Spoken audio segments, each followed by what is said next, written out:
What's that? I liked his 10 Commandments. What were they? Thou shalt love all animals. Thou shalt not go to school. Thou shalt eat all the candy thou wants. Thou shalt not kick dogs. Thou shalt never get sick. Thou shalt never die. Wow. Yeah.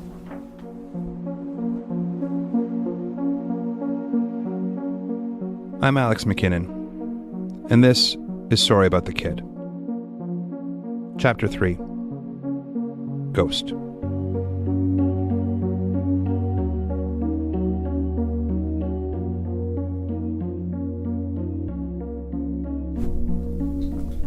Testing. 1, 2, testing, testing. Hello. My parents and I are sitting in my old bedroom, surrounded by photos and letters and newspaper clippings. Did you see this picture? This is the practice the day before he died. He's taller than everybody. Yeah, he grew. He must have cut this out. We're going through boxes of Paul's old things to see if they might trigger some of my memories. What is it? It's a card from you. A card from me? What does it say? Brother, when I found this birthday card saying what a great guy you are and how lucky I am to have you as a brother, my throat clogged, my heart skipped a beat, and I got tears in my eyes. I guess I hated to part with the $1.75 more than I thought. We find jokes he wrote and Mother's Day cards. And there's stuff from after his death, too. So these are poems I wrote for Paul. Can you read one? When near frantic, I rushed to the scene of your accident and found hushed silence, reverence, and tenderness. Infinite love and compassion imprinted on the faces who looked with awe and wonder at my wounded boy. So still, your breathing regular, soft and steady, hypnotic, beautiful, the breath of God. I knew again what a miracle you were, had always been. And so I turned my eyes from all the evidence of blood, broken body, death, and said, I'm here, sweet boy. You're safe and strong. You'll be fine. Were you waiting for me to just say goodbye?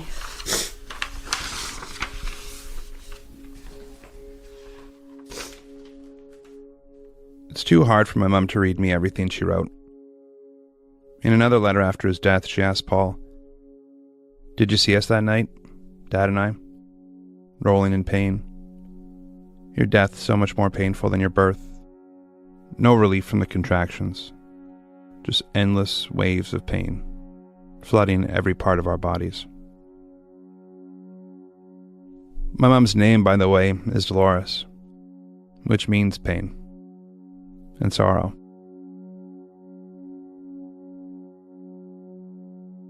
I sometimes wonder what my family's grief would have felt like if the accident had been more of a fluke. Some incomprehensible moment of chance and chaos. Not something so stupidly, easily preventable. 10 more witnesses testified today, all 10 agreeing that the police car that struck and killed Paul McKinnon was speeding excessively. All 6 witnesses who noticed the traffic lights testified the cruiser sped through a red. Today, the rookie policeman who was at the wheel testified he hadn't noticed the light, and he said he'll drive the same way in the future. It was emotional stuff for the victim's mother, Dolores. The emotions are always there, not only listening today. We're always aware of what happened to him, and we just want to make sure that it never happens again to anybody else. They're determined to keep fighting. They say they must give their child's death some meaning.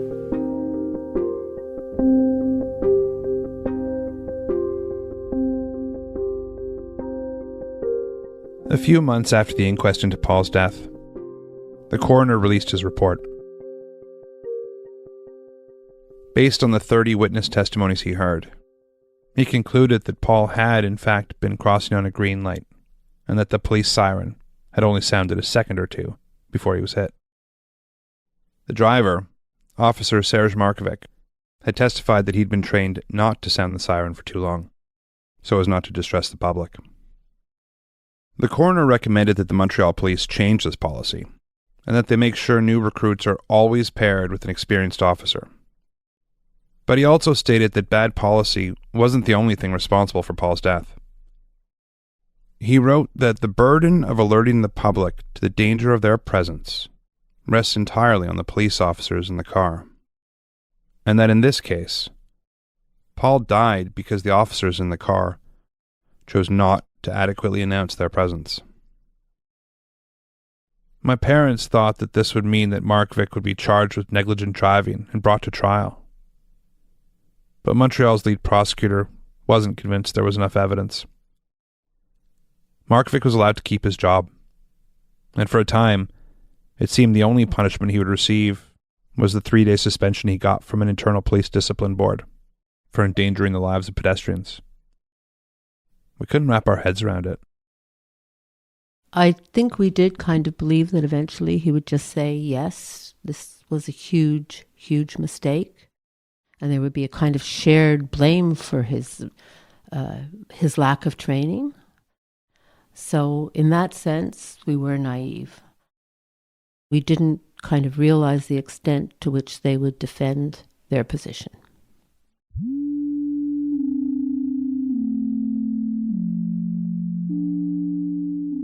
After the inquest, my parents felt this need to fill the silence of the house. It felt very strange to not have 5 people living in the house. So we applied for foster care, and I think that took about a year, but it was like a gift. They brought us this beautiful, healthy, 4-day-old baby. I remember little by little, it started to feel okay to laugh again. And then I remember when I graduated from grade 6 and Sarah was holding him at my graduation, he threw up all down her dress. Yeah, all down the back of her dress. And the people in the back went, ah, and she was just so cool about it.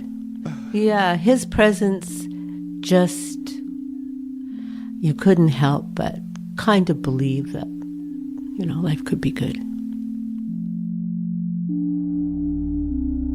My mom felt like Paul would have loved the baby too. But of course, nothing was going to make us miss him any less. I think the movie Ghost had come out. We had a video of it. So that movie I watched over and over and over again and fantasized that Paul was around the way Patrick Swayze is in that movie. This is my sister Sarah, who was 16 when Paul died. Because like in that story, there's a person who dies suddenly, and then he's around, in a sense it's kind of creepy because he kind of stalks Demi Moore in all of her grief, and, how tempting and like how about wishful thinking to have that be real. Sarah stepped into a kind of caregiving role that year for all of us around her. At Paul's wake, my brother's friend Greg had been nervous about seeing Paul's corpse. Sarah snuck him in to see another dead body in the room next door, so that seeing Paul's wouldn't be such a shock.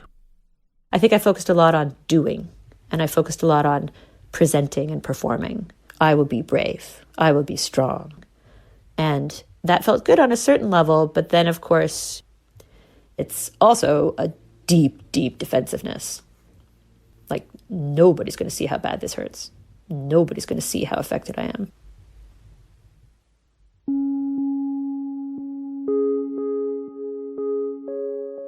Since Montreal's courts were refusing to criminally charge Mark Vick, my parents started petitioning the provincial courts to do so. They were worried that if Mark Vick wasn't punished, the city's cops would just keep driving recklessly and soon kill someone else. For over a year, they wrote letters and even held a press conference saying that if the courts do nothing, then the next death will be due to their negligence. Finally, Quebec's lead prosecutor agreed there was enough evidence for a trial, and a date was set. By the time it got underway, I was 13. The hearings dragged on in fits and starts for almost a year. My family and I would sit in the courtroom, listening once again to testimony about the last moments of Paul's existence, over and over and over, reliving his death from every angle. All the while, Markovic maintained he'd done nothing wrong. My mum remembers the defense lawyer tossing around the autopsy pictures of Paul's body as if it was nothing. And that one time, he asked the judge to have me kicked out of court because I kept muttering things under my breath. He basically wanted us to be thrown out of court as completely crazy, hysterical people who were looking for vengeance. Right. And so we were just very, very careful to not show any anger. Mm-hmm. When you get involved in the courts, it doesn't allow you to really just grieve the way you should grieve, because the process is soul-sucking, really. It's not compassionate. It's clinical at a time when you're anything but clinical. It all was just horrible. It was horrible that you had to be there. And yet I did insist on being there. Somehow what I remember most about the trial is the slew of reporters that waited outside the courtroom, and how whenever anyone opened the doors and stepped out into the hall, all these camera flashes would go off. I used to pretend I had to go to the bathroom sometimes, just to get my photo taken again. I hate that I remember that. It's so vivid in my mind. I could hear the roar of rapid-fire clicks as the camera shutters open and close. Why is that detail still so clear to me, when my memories of my brother have completely disappeared? You know, I've always thought that my memory of that time was very good.